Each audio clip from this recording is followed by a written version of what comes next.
Just an incredible game for both teams.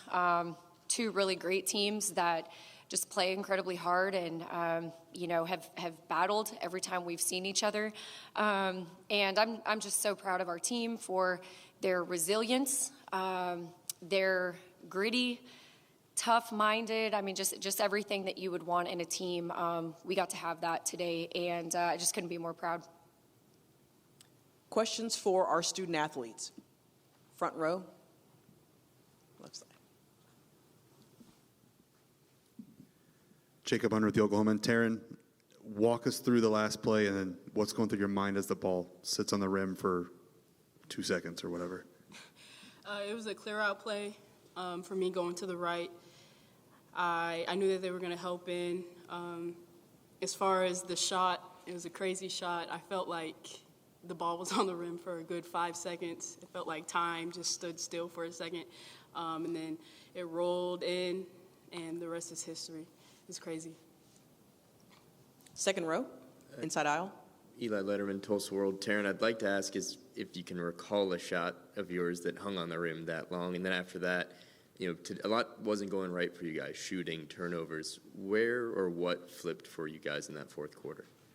We just kept playing. We trusted in our game plan, and we kept shooting the ball. So we're a team that is really good at shooting, and so we're going to keep shooting no matter what. And eventually they were falling, and that's when our momentum started coming our way. So it was great to see the ball finally start to go in and us finally start to close down on that lead.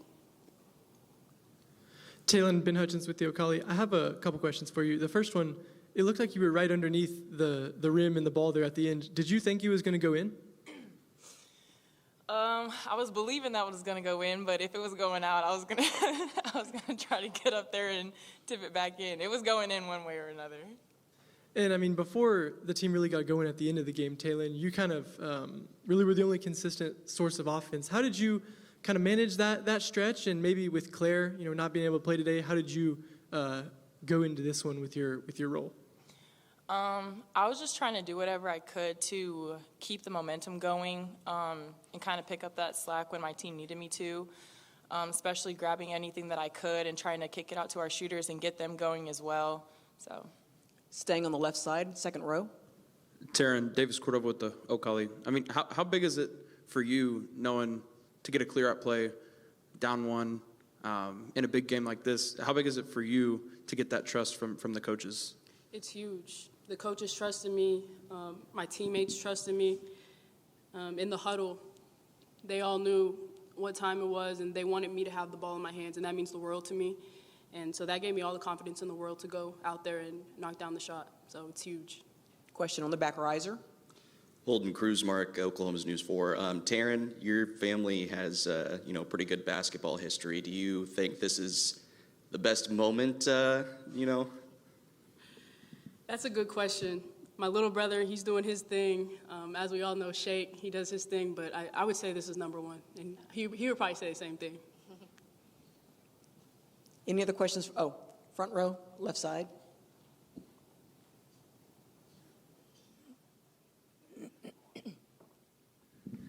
Terryn, you had the charge earlier in that minute too.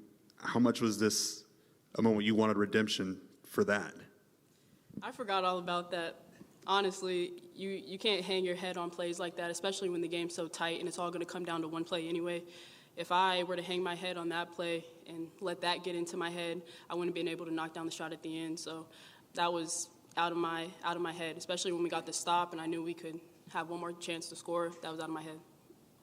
First row, right side. Barry Trammell with the Oklahoman. Taylen, you guys admittedly didn't play very well most of the day. Lots of turnovers, lots of missed shots. But to come back the way you did and win the way you did, do you think that can be an instigator going forward in this tournament? We're going to clean up the stuff that we did. We knew that we made mistakes. We weren't trying to keep that out of our heads. We knew we needed to lock in at the end on the little things, and that was a point that Coach drove at halftime, is that it's just the little things that's going to carry us through this game. So we're definitely going to take that into consideration in the next games to come so we can clean that up a little bit too. Last question from me. A year ago, you have a coaching change.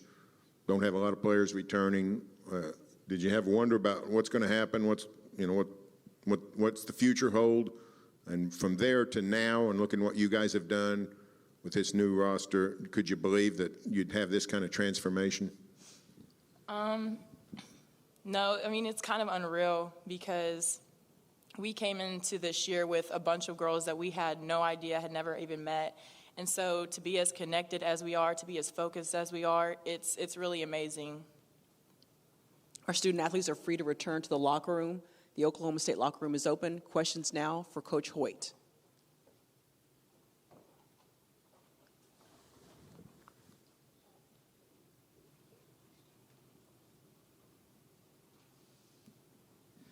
Jacie, you talked about how this was kind of a fresh start to the season. Pretty good way to start it, I guess. Well, it wasn't a good start for the first 39 minutes. It didn't feel like, but ultimately, finding a way to win.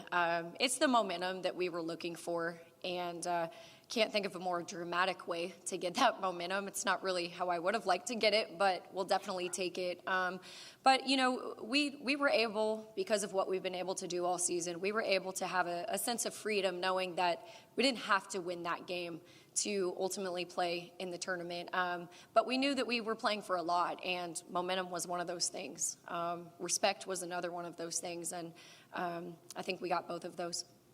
Front row, left side. Jacie, where's your faith grown in Terryn throughout the year?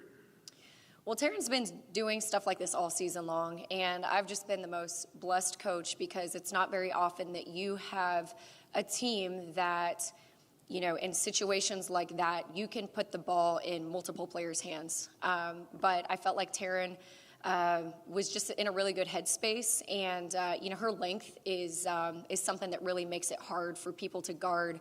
You could feel good about maybe like Mimi getting downhill, but she's so much smaller, and so Terryn has just been able to do that all season long. She was very successful the first time we played West Virginia, so we felt confident just knowing kind of, how we matched up. But she's a competitor. That kid competes, and, I haven't known her very long, haven't known her family very long, but that is one thing I would say, that family, just a special group of people that is very, very competitive and just wants to win at all costs. Back row, left side. Hey, Coach, Missy Heidrich with the Next. This backcourt of West Virginia, very hard to contain. Obviously, they gave you some fits today with Quinterly and Smith. Can you just talk a little bit about those struggles defensively of keeping them contained and what changes you're going to have to make going forward here in the tournament? Well, they're unbelievable. I don't know how you stop them. I mean, there were several times we played really great defense and they still just score. Madison Smith is playing at an incredibly, incredibly high level right now. We just talked at halftime about, hey, I don't even think she could see the rim on some of those shots she was making. She is a dang good player. And so I just told our team, listen, we can't hang our heads when those shots go in. As long as we know we did everything we could have within the possession, we got to have a short-term memory and try and do your best the next time. They make you do that because, man, they're good. And, you think sometimes you do a good job on one and then the other one is going to get you. So I think that they're two of the best guards in the conference, and they've proven that all throughout the season.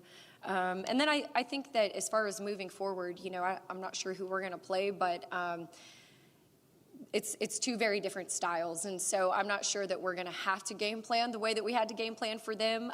We'll have different obstacles or challenges within the other teams, but I think those two players are really special. Barry in the front row. Yeah, Jacie, there are victories and there are comebacks, and then there are comeback victories like today where ball hangs on the rim the way it did. Could you see this kind of game galvanizing not just this team, but even your fan base back home and saying, hey, I got to be a part of this. Look at what I saw today. Well, I feel like, I don't know why this is, but I just kind of feel like Cowgirl basketball, it's just kind of how it is. Maybe I don't feel like nothing comes easy. We're very blue collar. We have to work, but we pride ourselves in that, and we don't back down from it. And I don't care who we're playing. I don't care what the situation is. We always believe we can win. And we have that belief because we work so dang hard. And I just feel that we've kind of been having our backs against the wall all season long from the start when we got picked 9th. And, you know, we win big games, and still just kind of, it's like, I don't know what the deal is with that, but I know that we're used to it. I know that we're used to people betting against us. And our kids they're so resilient. Our fan base is resilient. Our fan base has been amazing. I can't imagine a more supportive fan base. I bleed orange. My husband and I bleed orange. My whole family bleeds orange because of the love that they have given to me and to my family. And so this was a huge win just for all of us. But I think that it's kind of going through those hardships and those battles that make the victories that much sweeter. And that's really kind of what today was about, I think. Back riser, right Chris side. Williams, News 9, Oklahoma City. Coach, what were those last 10 seconds like for you watching Terryn go ISO and then obviously watching the shot fall the way it did? We've had a tough last week and a half, you know. No one wants to go into March on a 3-game losing streak. And so one of the themes or the mottos that we've been talking about all week long is just that we are finishers. And we're going to finish this thing out. We're going to finish the season out. We're going to finish possessions. We're going to finish quarters. We're going to finish games.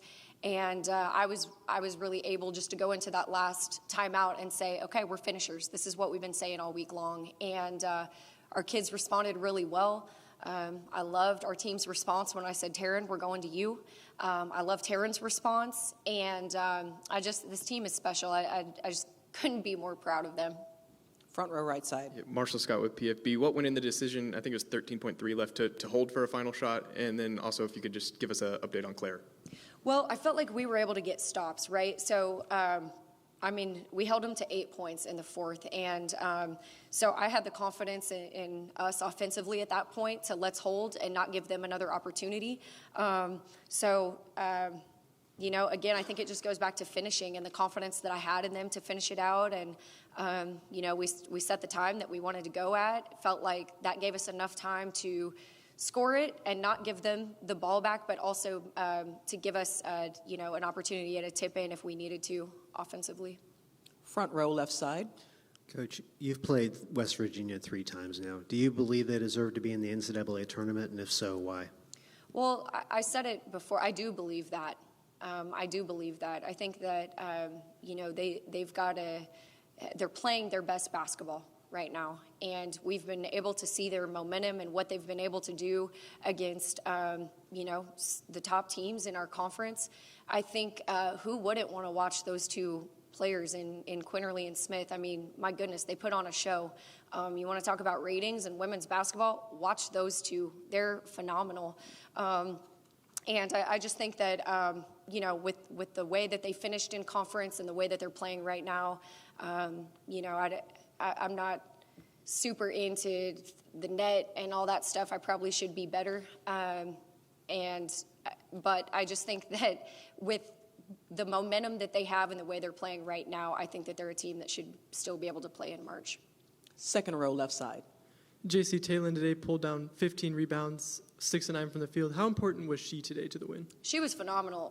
We don't win that game without Taylen in the third and fourth quarter. I mean, she was just the engine that made us go. I remember a possession, she got like 3 offensive rebounds, and they weren't just coming to her. She was battling. She was fighting for them. And I thought that just toughness and that grit that she showed in those possessions kind of, woke our team up and re-energized us. Taylen was she was really special today. Yeah, certainly a heartbreaking loss for our young ladies. That our effort, intensity was really good. We just couldn't get stops down the stretch, and that really hurt us at the same time. I think they made some shots that were contested shots, and we had some shots that didn't go in. So made a couple, obviously one more play, and it's not just the last play of the game, but certainly think our young ladies have earned an opportunity to keep playing and play in the NCAA tournament. With the resume that we have, finishing 4th place or tied for 4th place in the Big 12, I think our young ladies deserve an opportunity to keep playing in the big dance. If you have questions for JJ Quinterly, please raise your hand, and one of our media ambassadors will bring you a microphone. Please state your name, your organization, And you can fire away with your question. Jared McDonald with the Charleston Gazette-Mail. I guess that fourth quarter, what did you see that went wrong for you guys and right for them? Just like Coach said, we didn't stop them from scoring the ball in the fourth. And honestly, I mean, we can't go back and change anything, but I'm sure everybody wants to, but we can't. So, yeah. Yeah, Barry Trammell with the Oklahoman. JJ, I've never seen a ball stay on the rim like that long. What was going through your mind when you saw that ball? Looked like it's going to fall out, and then it stopped, and it fell back in. I was hoping it was going to fall out, honestly. But, I mean, I think our girls played hard otherwise, but I hope we get to go to NCAA. So, yeah. For more information, you can visit TulsaWorld.com.